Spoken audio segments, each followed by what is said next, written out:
Okay. A contract is a legally binding agreement between two or more parties. And when there is a contract, there must be contract law. And contract law is something that defines and specifies legally what really is a contract.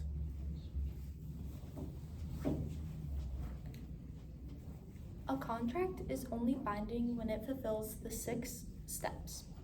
An official offer has to be made. There has to be voluntary agreement between the 2 or more parties, which means no one is being forced into it.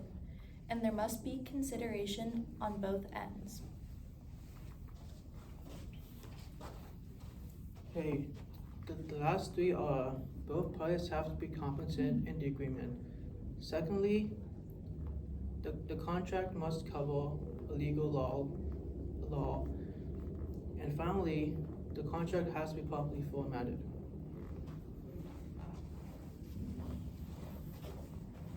Breach of contract is when one party fails to follow the terms of a contract. After a breach, the following may be ordered. Firstly, it would be a specific performance. Secondly, it would be a payment of damages, which is a monetary settlement. And thirdly, there would be a discharge of obligations. And our first question is, how do smartphones and online agreements change how contracts work today? There are a lot of contracts in real life, but there are also a lot of contracts in movies. One example is in the movie To All the Boys I Loved Before. In this movie, a girl and a boy create a fake relationship and write down the rules on a contract. They also include a contingency, which means if they last a certain amount of time, they have to fulfill a certain requirement. If not, this will be a breach of contract.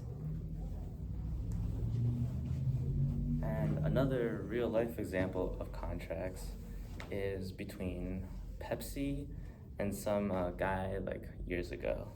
So Pepsi, they ran this commercial for about, it was like a humorous commercial about selling this jet for $700,000.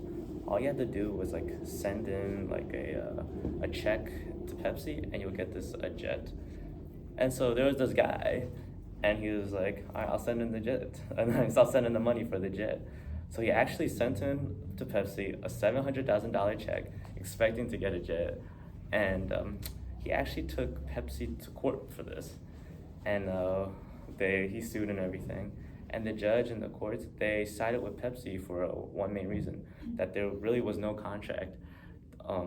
They didn't write nothing down. The only thing they had was that commercial, which doesn't really like describe contract for buying a jet.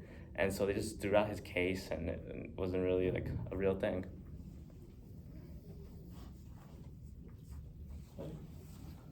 And the question I have is, why is only 6 steps to the legally binding contract?